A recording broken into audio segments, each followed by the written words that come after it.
Glórias a Deus, louvado e engrandecido seja o santo nome do Senhor, do Deus Todo-Poderoso, o Criador dos céus e dessa imensa terra.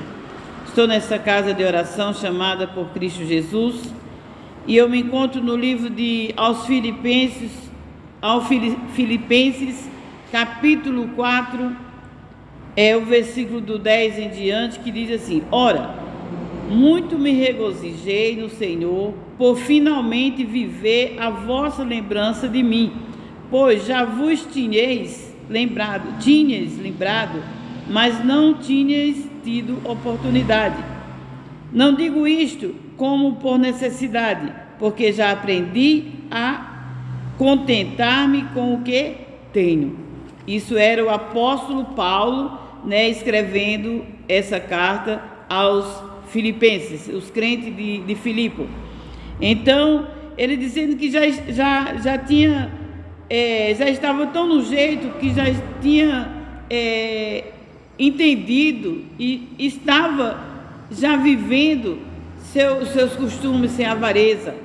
Ele disse que já tinha se contentado com o que tinha, aprendeu a viver com o que tem, Isso, gente, era apóstolo Paulo. Apóstolo Paulo era um general, era um soldado muito precioso, aos olhos dos homens, que ia com uma carta da parte dos romanos lá, da parte dos judeus também.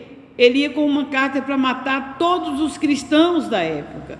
E ele teve um encontro com Jesus, Já conhecemos a palavra que ele era o capitão no momento, com uma carta para ir matar todos os cristãos que encontrava. E ele ia com aquela cavalaria, com todo aquele soldado, ele sendo o maioral. E de repente uma luz dos céus, um estrondo, derrubou ele. E ali ele caiu no chão e aquela voz disse: Saulo, Saulo, por que me persegues? Já conhecemos a palavra, a qual ele disse: Quem és, Senhor? Ele disse: Eu sou Jesus, aquele que tu me persegues. Mas eu vou fazer com que você, mude, Eu vou fazer com que tu reconheças o meu nome. E ali já conhecemos que ele ficou cego e Jesus envia um anjo, para Ananias ir até ele e pregar para ele, para que ele se converta, orar por ele, e as suas escamas dos seus olhos caíram, ele voltou a enxergar. Daí por diante ele virou Paulo, apóstolo Paulo, depois da morte de Cristo. Já conhecemos a história de São Paulo, apóstolo, Então, mas aí ele escrevendo, depois que ele não estava mais contra os cristãos, ele tinha virado o cristão fervoroso, verdadeiro. Ele era sábio, ele era instruído em muitas coisas, podia ser doutor, da lei que se diz. Ele tinha estudo, ele era rico, ele era bem de vida, mas ele deixou tudo para ir pregar o evangelho. Ele deixou tudo para ir em cada lugar que ele escrevia, como Filipe, era a cidade de Filipe, que ele tinha pregado para os filipenses, e ali ele enviou uma carta para essa cidade. E aos romanos, tudo ele escrevendo, para Roma, Romanos, aos Coríntios, primeiro aos Coríntios, segundo aos Coríntios, carta que ele escrevia para as pessoas que tinham ouvido o evangelho, tinham entendido, e ali estava dando prosseguimento no evangelho, e ele escrevia essas cartas, e ali ele disse: olha, me regozijo, eu estou me regozijando mais e mais, por vocês aí, e disse assim: e não digo isso como necessidade, porque já aprendi a contentar-me com o que tenho. Então, Paulo, mesmo que sendo uma pessoa rica, entendida, sábia, da lei, mas depois que entendeu a palavra de Deus, que conheceu a Cristo de verdade, ele disse que já estava até acostumado a padecer necessidade, disse que estava acostumado, aprendeu a viver com o que tinha. Hoje a gente não vê mais isso. Os crentes são ensinados a viver na riqueza. Por quê? Só porque viram que Jesus um dia falou: eu vim para que todos tenham vida e vida com abundância. Claro, Jesus veio para isso sim, né? Mas enquanto não temos, vamos nos contentando com o que tem e crendo que Cristo vai sim, né?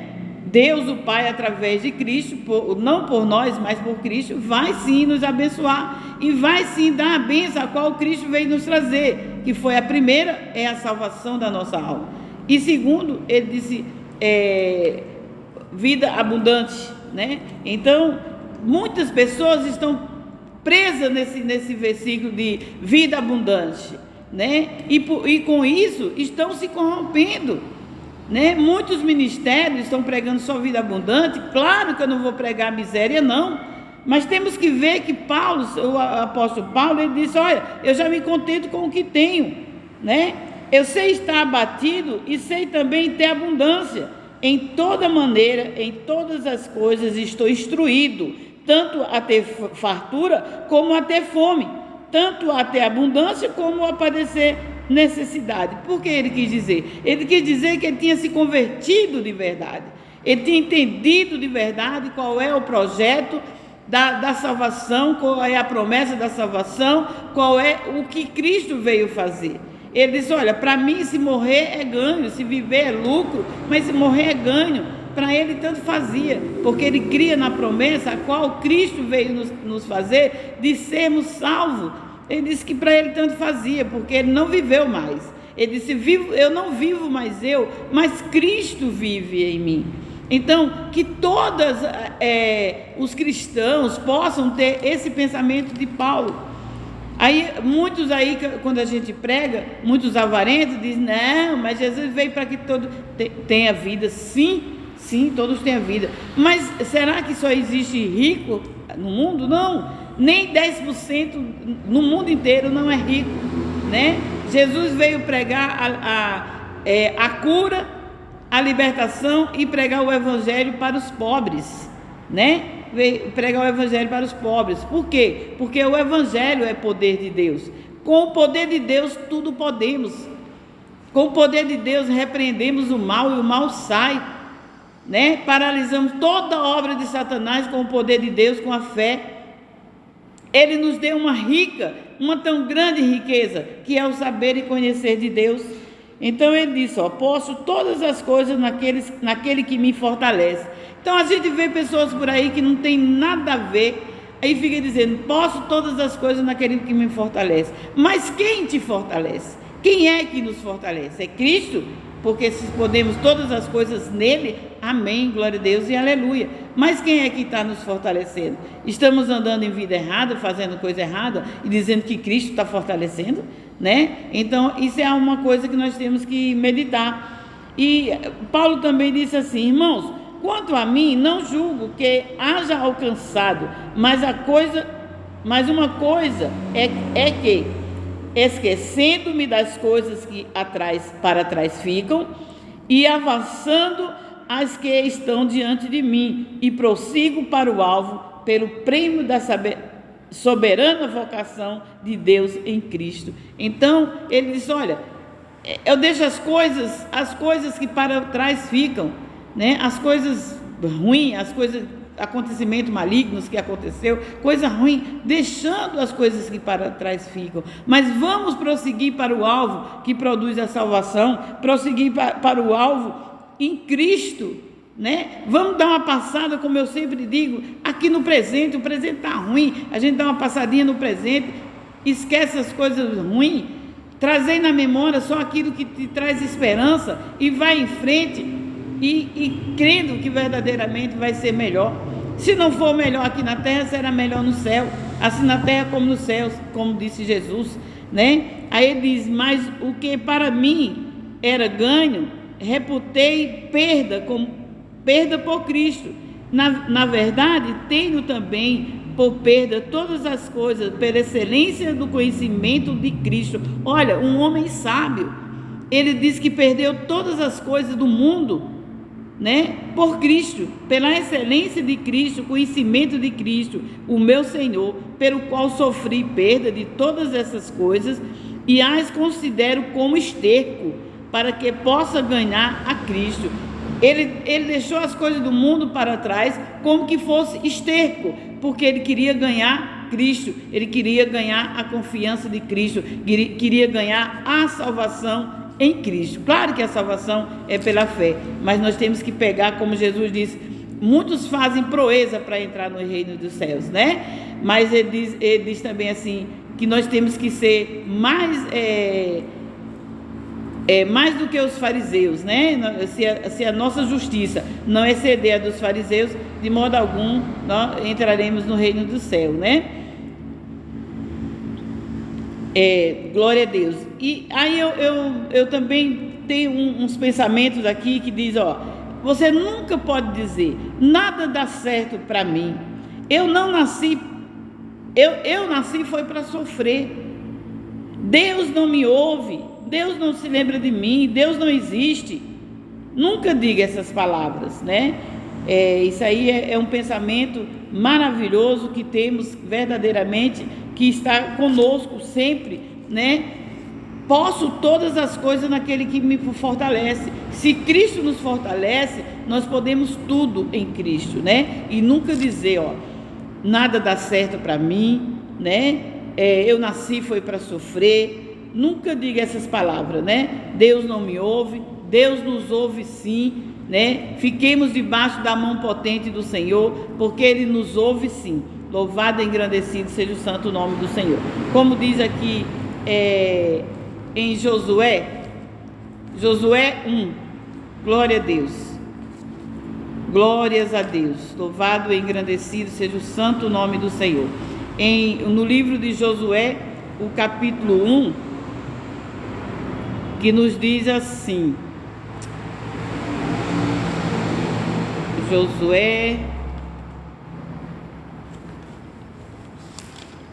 Josué 1, que diz assim, que eu marquei aqui, Josué 1, versículo 1, diz assim, e sucedeu depois da morte de Moisés, servo do Senhor, que o Senhor falou a Josué, filho de Num, servo de Moisés, dizendo, Moisés, meu servo é morto, levante-te, pois, agora e passa esse Jordão, tu e todo este povo, a terra que eu dou aos filhos de Israel. Todo lugar que pisar, a planta do vosso pé vos tem dado.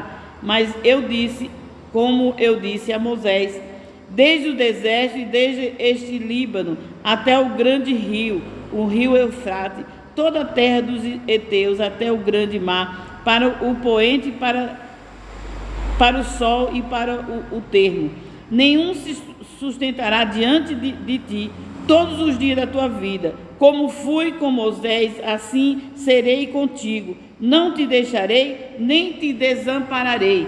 Porque eu quis completar, que eu nem ia completar com essa palavra, né? Aí eu estava falando em Filipenses 4, Novo Testamento, mas eu quis voltar aqui, Deus me instruiu voltar aqui para Josué, o Velho Testamento. Como Deus diz aqui para Josué, como eu fui com Moisés, assim serei contigo. Não te deixarei, nem te desampararei. Esforça e tenha bom ânimo, porque tu farás este povo herdar a terra que jurei aos teus pais, que eu jurei que daria aos teus pais. Somente esforça-te e tende bom ânimo, para teres o cuidado de fazer conforme a toda a lei que o meu servo mandou, né? Então ele está dizendo assim, esforça-te, tende bom ânimo. Do jeito que eu fui com Moisés, eu serei contigo. Ele estava falando com Josué, mas hoje ele está falando conosco. Esforçai-nos, né? Nós temos que nos esforçar. Deus gosta de pessoas esforçadas.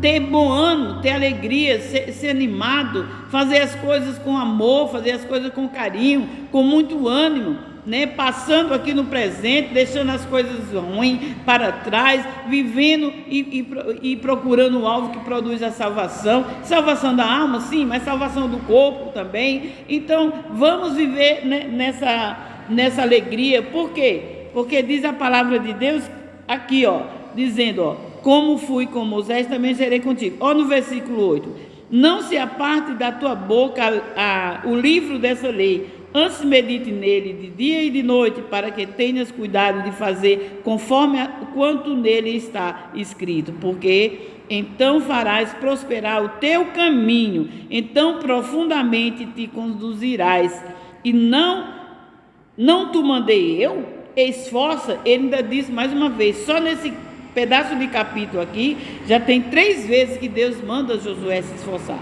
Não te mandei eu? Ele dizendo, né? Esforça-te, tem bom ânimo, não pasme, nem te espante, porque o Senhor, teu Deus, é contigo por onde quer que andares. Aqui ele estava falando para Josué, mas hoje ele está falando conosco. Esforçai-vos, tão somente esforçai-vos, e tenha bom ânimo, alegra-te no Senhor, né? Porque Ele fará o desejo do teu coração. Está dizendo na palavra, alegrai-vos do Senhor, que Ele fará o desejo do vosso coração. Alegra-te, tem de bom ânimo, vai em frente, faz uma coisa, não deu certo, faz a outra, não deu certo, até um dia vai dar certo. E nunca diga, não, para mim não dá nada certo, nasci foi para sofrer, Deus não escuta as minhas palavras. Deus escuta sim. Porque quando nós determinamos essas coisas, o plano espiritual já vão recebendo essas palavras e vão engoldando para que nada dê certo, né? Para que Deus nem nos ouça. Quando nós dizemos essa palavra, nós estamos perdendo a fé, e Deus não se agrada de pessoas que não têm fé. Sem fé é impossível de agradar a Deus. Então as nossas orações, nossas petições vão ficando pelo plano espiritual aqui baixo, né? O baixo plano espiritual. As potestades malignas que estão em nossa volta estão sobre nós, não é nem sobre, é sobre nós. Eles escutam, né, as nossas palavras. Para mim nada dá certo, Deus não está comigo, Deus não me ouve. Eu nasci foi para sofrer, está repreendido em nome de Jesus Cristo. Diga, vai dar tudo certo. Tem até uma musiquinha que diz, nunca diga não posso, não dá e não vou conseguir. Não desanime, né, na fé. A nossa fé tem que estar em ação, tem que estar em ação. É uma musiquinha que diz, nunca diga não posso, não dá, não vou conseguir, não, que nunca pense em derrota, deixa a derrota pra lá. Então, nunca diga não posso, não dá, não vou conseguir, nasci para sofrer, Deus não me ouve. Não faz isso, porque Deus não se agrada. Aliás, essas palavras nem vão chegar diante de Deus.